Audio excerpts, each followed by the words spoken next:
ಸನ್ಮಾನ್ಯ ಅಧ್ಯಕ್ಷರಾದಂಥ ವಿಜೇಂದ್ರ ಅವರು ಜನಾಕ್ರೋಶ ಸಮಾವೇಶವನ್ನು ಇವತ್ತು ಬೆಳಗಾವಿಯಲ್ಲಿ ಹತ್ತತ್ರ 7 ದಿನಗಳ ಕಾಲ ಜನಾಕ್ರೋಶ ಸಮಾವೇಶವನ್ನು ಇಡೀ ರಾಜ್ಯದಲ್ಲಿ ಅತ್ಯಂತ ನಾವು ಮಾಡ್ತಾ ಇದ್ದೀವಿ.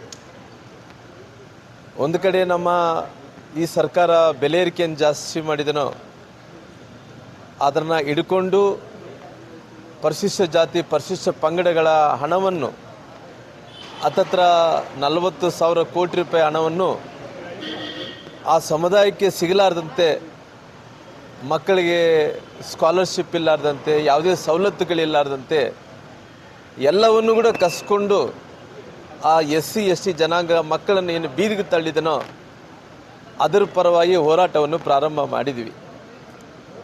ಮಾಡಿದ ನಂತರ ಇವತ್ತು ಅನೇಕ ವಿಚಾರಗಳು ಬೆಳಕಿಗೆ ಬರ್ತಾನೆ ಇದ್ದಾವೆ.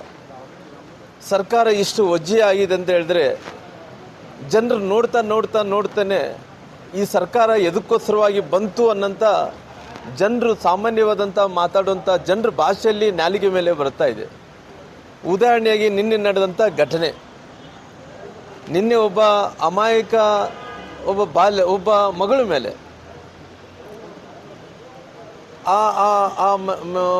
ಮಗಳ ಮೇಲೆ ಒಬ್ಬನ ಅತ್ಯಾಚಾರ ಮಾಡಿ,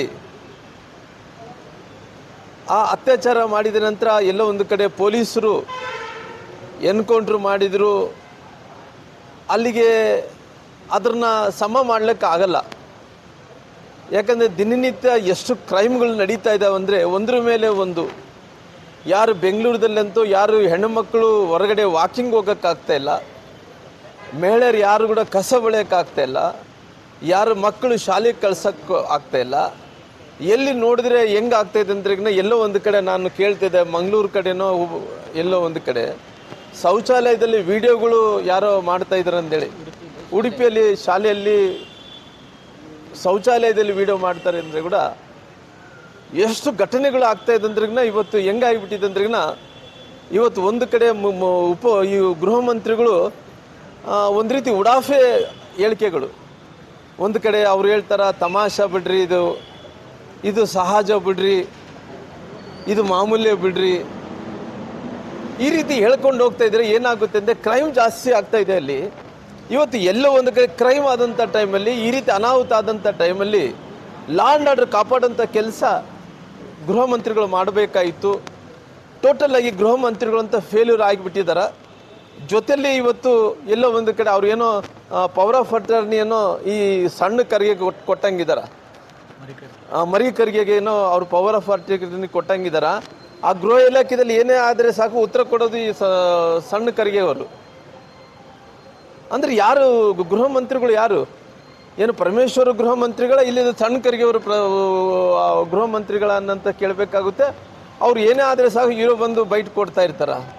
ಹಂಗಾಗಿ ಇವತ್ತು ನೋಡ್ತಾ ಇದ್ರೆ ಪರಿಸ್ಥಿತಿ ಒಂದು ಕಡೆ ಇದು ಏನು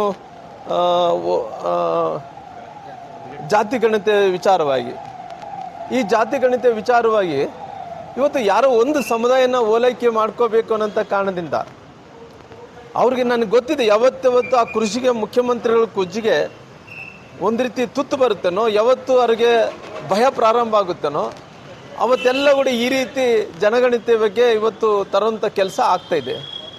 ಎಲ್ಲೋ ಒಂದು ಕಡೆ ಈ ಜನಗಣತಿ ಇವತ್ತು ಎಲ್ಲೋ ಒಂದು ಕಡೆ ಇವತ್ತು ಒಂದು ಸಮುದಾಯನ ಓಲೈಕೆ ಮಾಡೋಂಥ ಕೆಲಸ ತಾವೇನು ಮಾಡ್ತಾಯಿದ್ರು. ಬಹುಶಃ ನನಗೆ ಅನ್ನಿಸ್ತೈತೆ, ನೀವು ಒಂದು ಸಮುದಾಯನ ಓಲೈಕೆ ಮಾಡೋಕ್ಕೋಗಿ ಎಲ್ಲೋ ಒಂದು ಕಡೆ ಪರಿಶಿಷ್ಟ ಜಾತಿ ಪರಿಶಿಷ್ಟ ಪಂಗಡಗಳ ಜಾತಿಯವರ ಮೀಸಲಾತಿಯನ್ನು ಕಸ್ಕೊಂಡು ನಿಮಗೆ ಬೇಕಾದಂಥ ಸಮುದಾಯಗಳಿಗೆ ಕೊಡೋಂಥ ಕೆಲಸ ಮಾಡ್ತೀರಿ ಅನ್ನೋಂಥದ್ದು ಕೂಡ ನಮಗೆ ಕಾಣ್ತಾ ಇದೆ. ಹಂಗಾಗಿ ನಮ್ಮದು ಹಣ ಪರಿಶಿಷ್ಟ ಜಾತಿ ಪರಿಶಿಷ್ಟ ಪಂಗಡಗಳ ಹಣವನ್ನು ಕಸ್ಕೊಂಡ್ರಿ, ನಾವು ಮಾತಾಡೋಕ್ಕಾಗಲಿಲ್ಲ. ನಮ್ಮ ಶಕ್ತಿ ಇಲ್ಲಾರ್ದಂಥ ಜನರು, ನಮ್ಮ ಮಕ್ಕಳು ಇವತ್ತು ಸ್ಕಾಲರ್ಶಿಪ್ ಇಲ್ಲ ಅಂತ ಕೇಳ್ತಾ ಇಲ್ಲ. ನಮ್ಮ ಸಮುದಾಯಗಳ ಹಣವನ್ನು ಹತ್ತತ್ರ 40,000 ಕೋಟಿ ಹಣವನ್ನು ನೀವು ತೊಗೊಂಡ್ರಿ, ಆದರೆ ಮಾತಾಡ್ತಾ ಇಲ್ಲ. ಇವತ್ತು ಪುನಃ ನಮ್ಮ ಮೀಸಲಾತಿನ ಕಸ್ಕೊತಾ ಇದ್ರಿ. ಇದು ಏನು ನ್ಯಾಯ? ಇವತ್ತು ಬಾಬಾ ಸಾಹೇಬ್ ಅಂಬೇಡ್ಕರ್ ಬರೆದಂಥ ಸಂವಿಧಾನ ಕೂಡ ಗೌರವ ಕೊಡ್ತಾ ಇಲ್ಲ.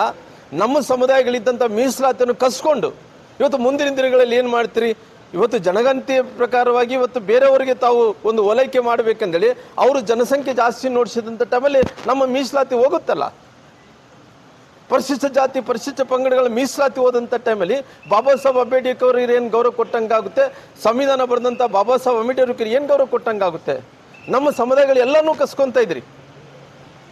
ಇವತ್ತು ನಾವು ಮಾತಾಡೋಕ್ಕಾಗಲ್ಲ ಅಂತೇಳಿ ಈ ರೀತಿ ಮಾಡೋದು ಯಾರಿಗೂ ಶೋಭೆ ತರಂಥದ್ದಲ್ಲ. ಮುಂದಿನ ದಿನಗಳಲ್ಲಿ ನಾವು ಏನು ಮಾಡಬೇಕಂದು ಗೊತ್ತಿದೆ. ನಮ್ಮ ಮೀಸಲಾತಿ ಏನಿದೋ ಅದ್ರ ಉಳಿಸ್ಕೊಳ್ಳೋ ಸಲುವಾಗಿ ನಾವು ಏನನ್ನ ಈ ರಾಜ್ಯದಲ್ಲಿ ಎಷ್ಟು ಹೋರಾಟ ಬೇಕಾದ ಅಷ್ಟು ಹೋರಾಟ ಕೂಡ ಸಿದ್ಧವಾಗಿ ನಮ್ಮ ಜೀವನದಲ್ಲಿ ನಮ್ಮ ಶರೀರದಲ್ಲಿದ್ದಂಥ ಒಂದೊಂದು ರಕ್ತನಾಗಲಿ ಸುಳಿಸುವಾಗಲಿ ನಮ್ಮ ಮೀಸಲಾತಿ ಕಡಿಮೆ ಮಾಡೋಕೆ ನಾವು ಒಪ್ಪೋದೇ ಇಲ್ಲ ಅನ್ನೋಂಥ ಮಾತನ್ನು ಸರ್ಕಾರಕ್ಕೆ ಎಚ್ಚರಿಕೆಯನ್ನು ನಾನು ಕೊಡ್ತಾ ಇದ್ದೀನಿ. ನೋಡ್ರಿ ಇವತ್ತು ಈ ಜನಗಣತಿ ಪ್ರಕಾರವಾಗಿ ನೋಡಿದಂಥ ಟೈಮಲ್ಲಿ ಸಮೀಕ್ಷೆಗಳು ಆಗುವಂಥ ಟೈಮಲ್ಲಿ ಯಾರ ಮನೆಗಳಿಗೆ ಬಂದಾರ? ಇವತ್ತು ಯಾರನ್ನ ಒಬ್ಬ ಜನಾಂಗದವರಿಗೆ ಆಕಸ್ಮಿಕವಾಗಿ ನಮ್ಮ ಮನೆಗಂತ ಬಂದಿಲ್ಲ. ಮುಖ್ಯಮಂತ್ರಿಗಳು ಮನೆಗೆ ಹೋಗಿದಾರೋ ಇಲ್ಲ ಗೊತ್ತಿಲ್ಲ, ಉಪಮುಖ್ಯಮಂತ್ರಿಗಳು ಮನೆಗೆ ಹೋಗಿದಾರೋ ಗೊತ್ತಿಲ್ಲ. ಇಡೀ ರಾಜ್ಯದಲ್ಲಿ ಎಲ್ಲ ಕೂಡ ಗೊಂದಲ ಮಾಡಿ ಕುಂತಾರೆ. ಯಾರ ಮನೆಗೆ ಹೋಗಿ ಸಮೀಕ್ಷೆ ಮಾಡಿದಾರ? 10 ವರ್ಷಗಳ ಹಿಂದಗಡೆ ಕೊಟ್ಟಿರುವಂತ ಇದು ವರದಿ ಅಲ್ಲ. ನಾನೇನು ಹೇಳ್ತೀನಿ, ಇವತ್ತು ಅದು 100% ಅವ್ರು ಏನನ್ನ ಲೂಟಿ ಮಾಡಿದ್ರೆ, ನನಗಂತೂ ಅಥೆಂಟಿಕೇಟ್ ಆಗಿ ಗೊತ್ತಿಲ್ಲ, ಲೂಟಿ ಮಾಡಿದ್ರೆ ಅದು ತನಿಖೆ ಆಗಲೇಬೇಕು, ತಪ್ಪಿದವರಿಗೆ ಶಿಕ್ಷೆ ಆಗಲೇಬೇಕು. ನನ್ನ ವಾದ ಏನಂದ್ರೆ, ಇವತ್ತು ಸಮೀಕ್ಷೆ 10 ವರ್ಷ ಹಿಂದಗಳಿಗೆ ಕೊಟ್ಟಂಥ ಸಮೀಕ್ಷೆ, ಆರ್ಥಿಕವಾಗಿ ಸಾಮಾಜಿಕವಾಗಿ ಕೊಟ್ಟಂಥ ಸಮೀಕ್ಷೆದಲ್ಲಿ ಇವತ್ತು ಈ ಜನಗಣತಿ ವಿಚಾರ ಬಂದಂಥ ಟೈಮಲ್ಲಿ ಇವತ್ತು ಈ ರೀತಿ ಆಗ್ತಾ ಇದೆ ಅಂತ ಹೇಳಿದ್ರೆ ನಾವು ಒಪ್ಪಂತ ಪ್ರಶ್ನೆ ಇಲ್ಲ. ಸರ್, ಈಗ ಸತೀಶ್ ಜಾರಕಿಹೊಳಿ ಅವರು ಒಂದು ಮಾತು ಹೇಳ್ತಾರೆ, ಅನ್ಸೈಂಟಿಫಿಕ್ ಆಗಿ ಏನು ಗಣತಿ ಆಗಿದ್ರೆ ನಾವು ಸದನ ಕರಿತೀವಿ, ವಿಶೇಷ ಅಧಿವೇಶನ